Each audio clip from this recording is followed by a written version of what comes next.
Okay,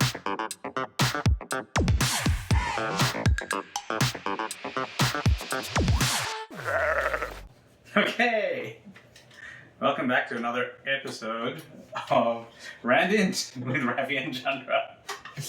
So this one is a bit of a update on episode 1 because it was widely seen as pretty bad.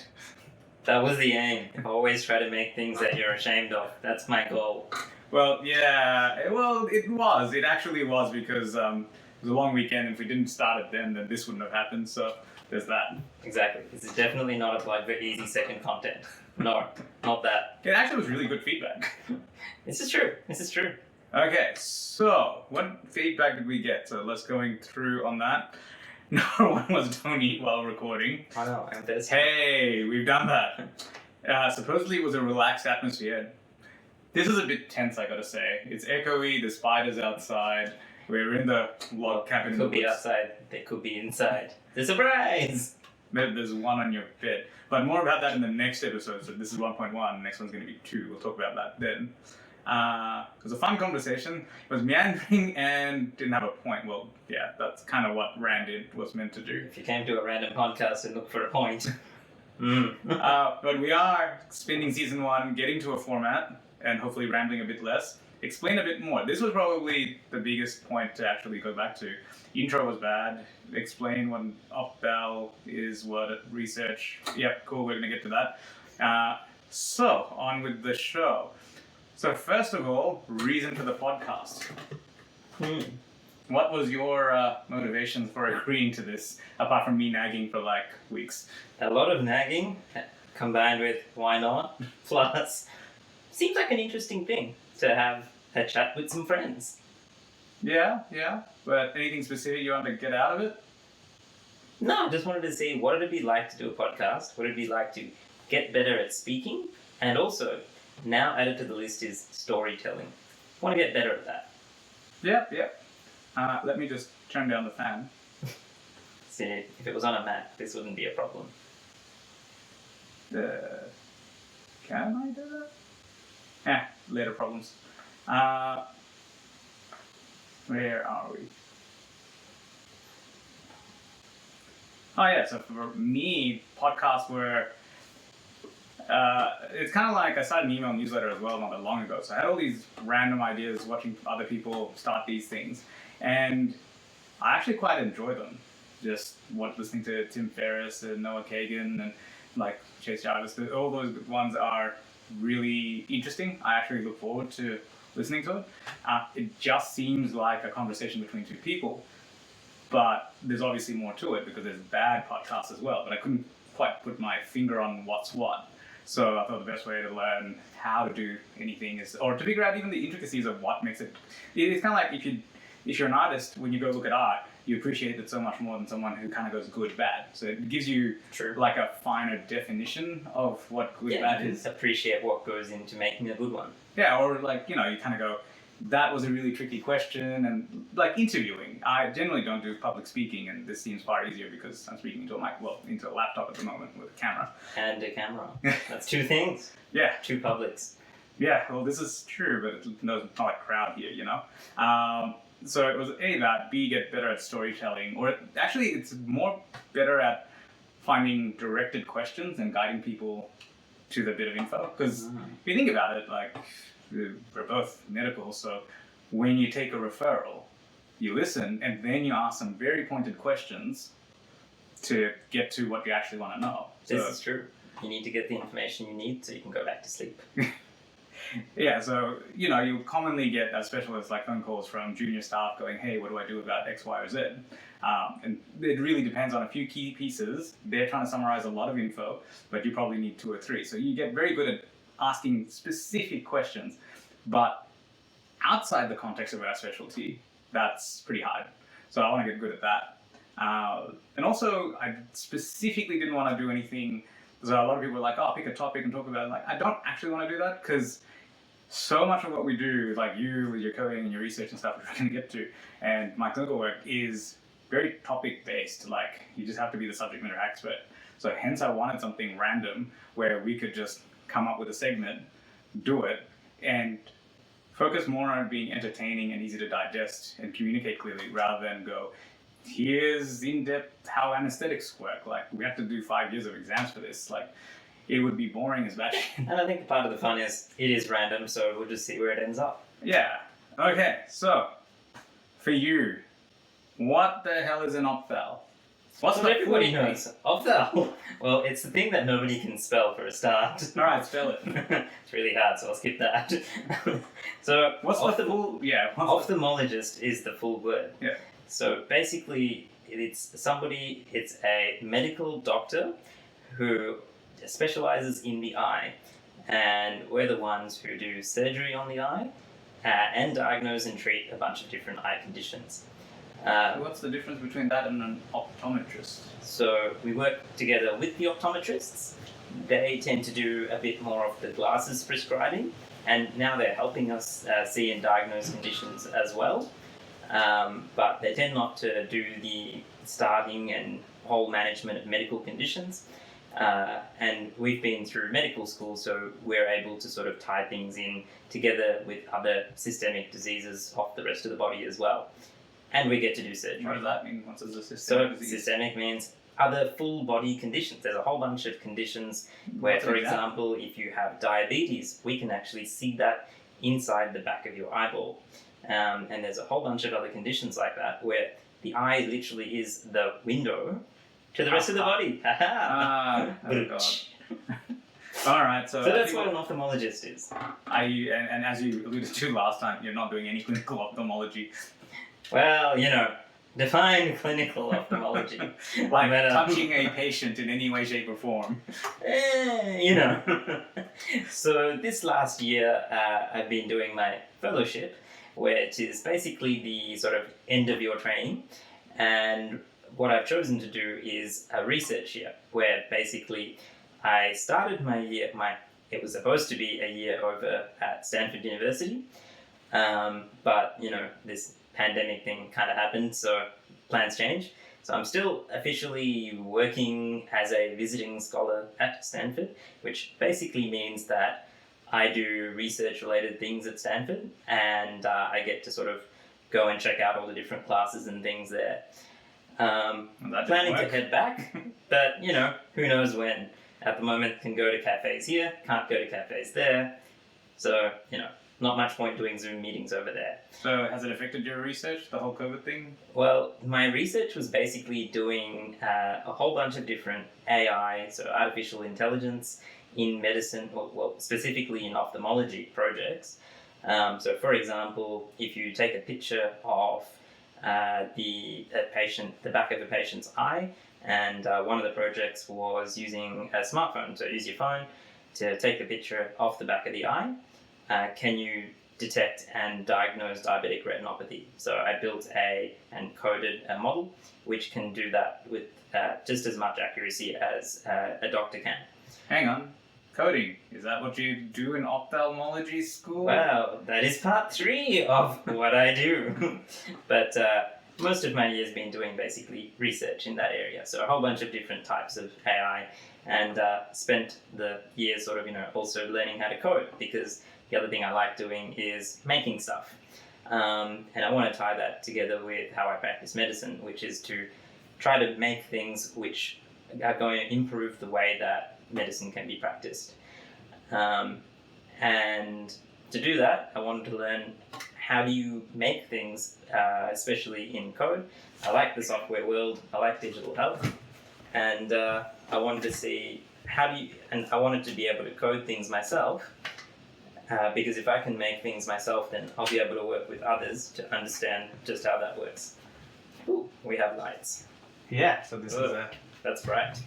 Yeah, but it's like not as bright as turning on these normal lights. So we're in the wood cabins, as mentioned before, and it's getting dark. And Oh no, we can't turn on the lights. What are you doing?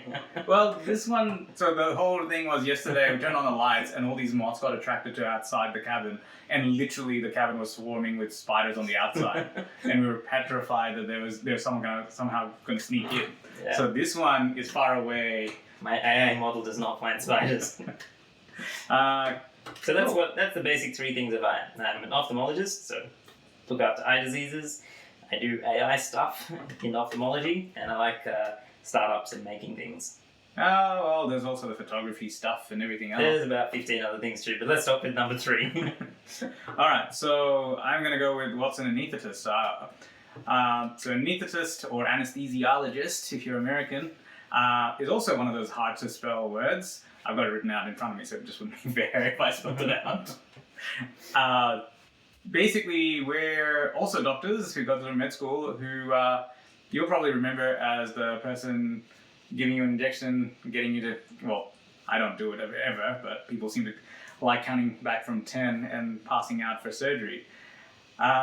So how would I describe it to my mum? My mum thought that I literally go there, kind of hold someone's hand, inject something, then walk off and wander the corridors. Like literally what she said last week. Also gets coffee. So our job is, so 2 different descriptions. One, which is American, which I'll get to secondly, but the first one is one of my first consultants who taught me basically said, anesthetics is like, like when you go to a high-end restaurant and you give the valet the keys to your car and you walk away and you go enjoy your meal. So anesthetics is like that. You come in for surgery, you give the keys to your body to someone else, and you have a nice long sleep whilst we do the operation. And what I was meaning by that, it took me a while, because it's not like I'm driving the body anywhere, is that you get to... Huh? You get tips. Yeah, if only. No, the basics of it are that you get to control everything from the heart rate, how quickly your lungs are breathing, to how much blood pressure is circulating around. So all the functions that your body normally does when you're awake automatically tends to shut down when you're, or it doesn't shut down, but it becomes less effective under an anesthetic. Because if you think about it, if you're just asleep, which everyone kind of equates it to, if someone came at you with a knife and jabbed you, you'd kind of wake up and whack them, right? But you don't tend to do that to the surgeons. So just imagine how much drugs you need for that to not happen.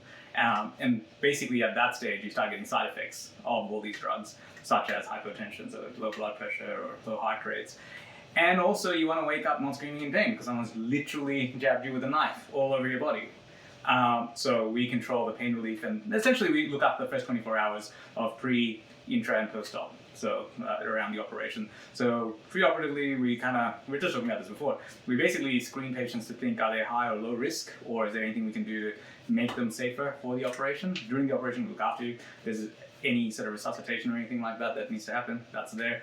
Also, trauma calls, etc., depending on which hospital you work at. If there's a car accident and someone's mangled, we help stabilize all those things. And afterwards, looking after the pain management side of things and immediate complications. And during COVID, it's been interesting. So we've been part of the intubating teams who go around tubing all the COVID people. So been pseudo frontline, not quite frontline as ED, but as emergency, but getting there. So the ICU and emergency often call us to intubate, so put the breathing tubes into really sick patients as well when they come in, if they think they're going to be tricky to do. So that's my clinical hat. Not the American ASA, so American Society of Anesthetists. Their president once in the news just basically said, "What's the difference between an anesthetic and a lethal injection?" And the answer was nothing. There's just an anesthetist present when you're having surgery, which is kind of true. If you look at the drugs. Wake up on the other side. Well, but the function of it is they use Thio or propofol now because the manufacturer, so those are the 2 drugs we commonly use. Well, propofol's the most common one to get you off to sleep. It's the one that Michael Jackson was using with a cardiologist. Probably not a good idea. But Should be an anesthetist.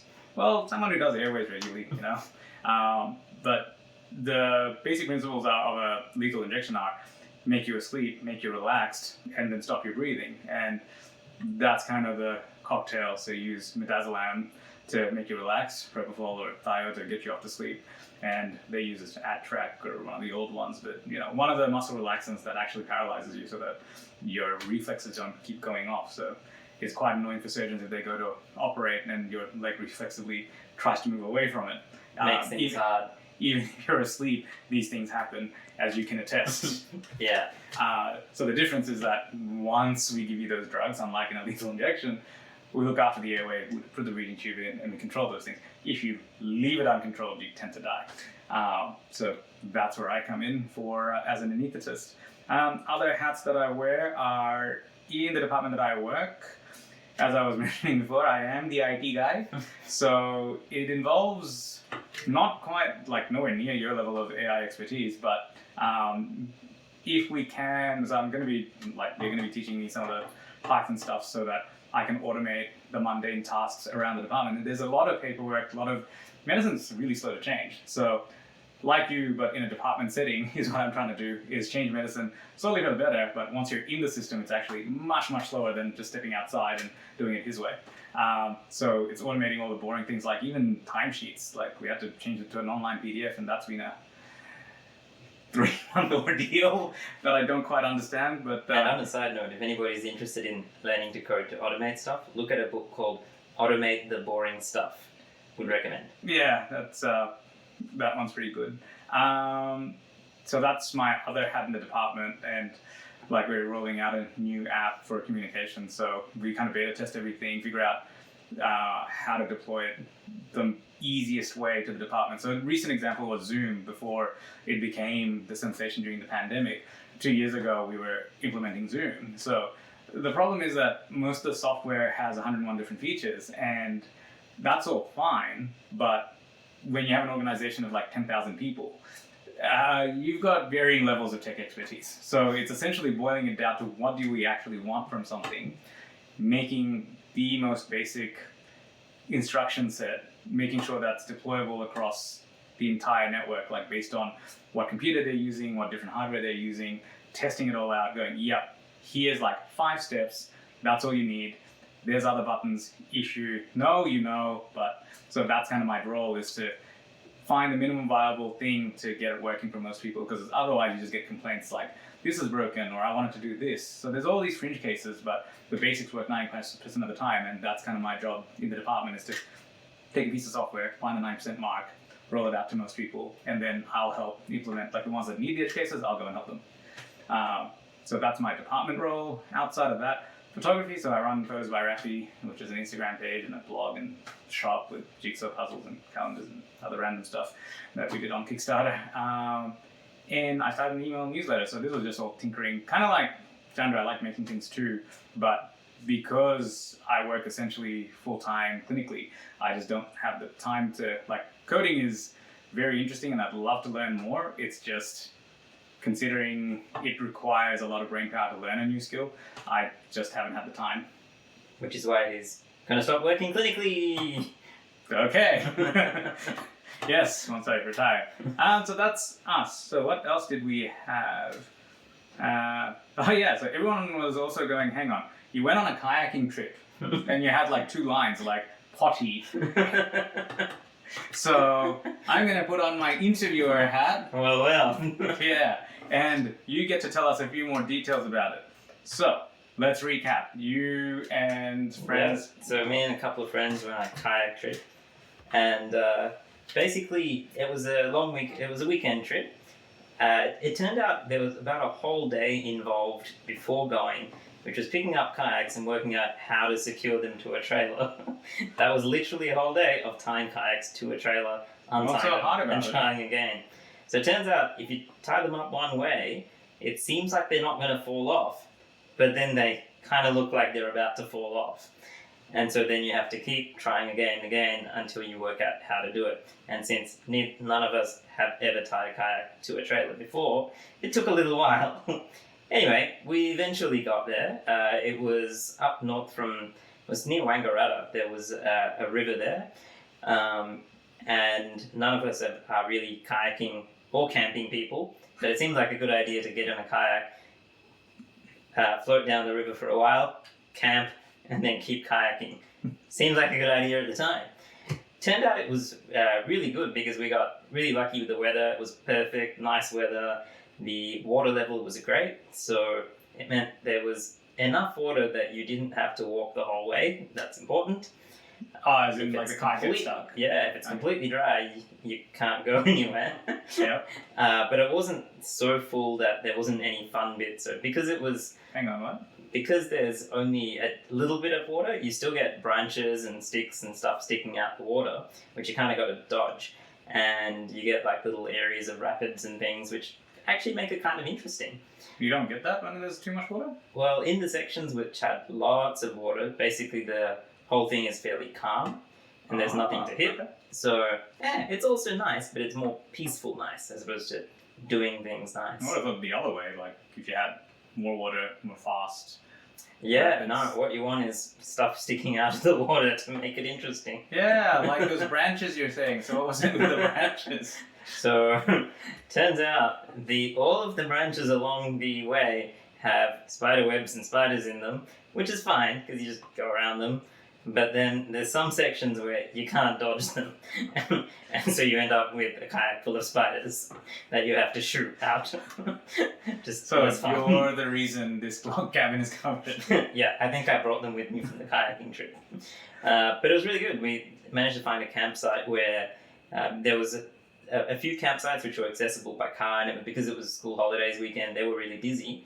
But there was one which was only accessible by kayak, and so we had the whole site to ourselves. It's beautiful, nice and quiet. So what exactly, like I've never been to one of these campsites, what does it look like? So basically it's the bank of the river. Yeah. There's just some grass there, and that's about it, not much more. But So it's a this little is like- clearing basically. So they just chopped down a few trees and left it as grass? Pretty much, yup. Like anything else to designate that? Like how do you know that was the campsite? Is there a sign? Google Maps suggested it. Well, there's no sign officially, thing. don't think we saw a sign, but on So some you of just the found like camping... random patch on the side of the river. On some And of you're the like, camping maps, it said that's a campsite. So we were like, cool, that'll do. There was an old fire pit that somebody else had stayed there as well, which was quite handy since we didn't have to build a fire pit ourselves. Okay. Alright, so the highlights seem like everything was a highlight. What are the Yeah. bad stuff? Well, the annoying parts of it is, one, when you are trying to dodge stuff, you don't always dodge it perfectly. Thankfully, I managed to stay in my kayak the whole time. This was not true of the entire group. Hang on, but was it deep enough? Could they just stand up? Yeah, most of the time you can just stand up. How do you get back into the kayak? Yeah, with a bit of difficulty. So it depends on where it is specifically, but you can pull yourself back up onto the kayak. But some of the water where it's flowing a bit fast, you kind of got to go to a better area to get on. But most of the time where you fall off is where you're crashing into things. And so usually there it's pretty shallow, so you can just stand up, get back in, keep going. Some of the other annoying things are though when there's a big tree that's fallen all the way down. And so then you literally have to, there was a couple of spots at the end where we had to try to climb onto a tree in the middle of the river, grab your kayak, pull it over, and then jump on the other side. So that was a bit harder. Got good at like climbing in and out by the end then. Yeah, but then you have to dodge everything on the trees too. That was after finding a snake on the way. Huh? There's also water snakes, it turns out, on the way. Yeah, someone was saying snakes never swim. Yeah, they can't swim, that's alright. Alrighty. Did you encounter snakes, spiders, any other wildlife? What are the insects like? Like I assume it's gonna be smelly Well, flies. we had 80% DEET, the Okay. maximum strength DEET. And this is like, the industrial strength bug killer stuff. Oh, So okay. we just slathered in that. And it actually worked. Yep, it was actually really good. Slathered that everywhere, and no Like bites. what? Even on the kayaks? On the hats, on us. Yep, Okay. it was good. It was good. Fair Would enough. recommend. And so, how tired were you at the end? Like, is this like you do that and then you sleep for like 4 days afterwards, kind of? Nah, surprisingly, it's pretty good because even though you're taking all of your camping gear and food and everything, it's a kayak, so it floats. You don't really have to worry too much about packing too much. Oh, I suppose you're going downstream. Yeah, we go downstream, so use the force. But it's actually not too bad because you can paddle as hard as you want, but none of us are really in a rush, so leisurely pace. Though you have to paddle a little bit faster when you're trying to not crash into things. That's about it. So hang on, going back to the snake. It was just there. It's fine. It's a snake. It's not nothing bad. Like, as like in, a spider. is in the water, like following you along. Yeah, no, I was like, I think it climbed back up onto a branch as we went past, so she'll be It's right. like from the water. It like jumped up onto the branch. No, like slithered away. So it was on the bank. It was in the water. exactly. Oh, It's okay. all good. It's all good. I thought it was like there's a snake swimming along next to you. Yes, as we were waving. paddling, we found it on the oar. I'm just imagining like, you're going, there's a river, there's a snake going past, waving hi, going, What up? how's the kayak situation? Gonna curl up in the foot of it. Thankfully, we went swimming in the river the day before, so then it's fine. We didn't see any snakes before that, It's so like we that, assume there aren't any. it's like that spider that you saw yesterday that you can't see now next to your Yeah, head. he's not there, so he's not there anymore, so it's fine. If Chandra is no longer alive tomorrow, you will know what happened. Alrighty, well that's actually longer than our initial episode. Well, that's a long ass podcast. Well, that's 25 minutes, and that's all your feedback that we had, amongst others that I'm not gonna go into, because that would require changing the format, and that's just not random enough. Anyway, this to say, we're taking your feedback on board. We're still gonna keep it random, so tune in next time. It'll be a proper episode with more potatoes. No. There. Yay! Yeah! Alright, timer. That's the next thing we need. Huh? We need a timer. It's there. It's fucking tiny, a big one. Oh.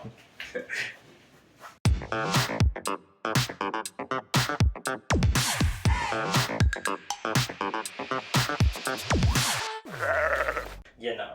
So some lights? You know.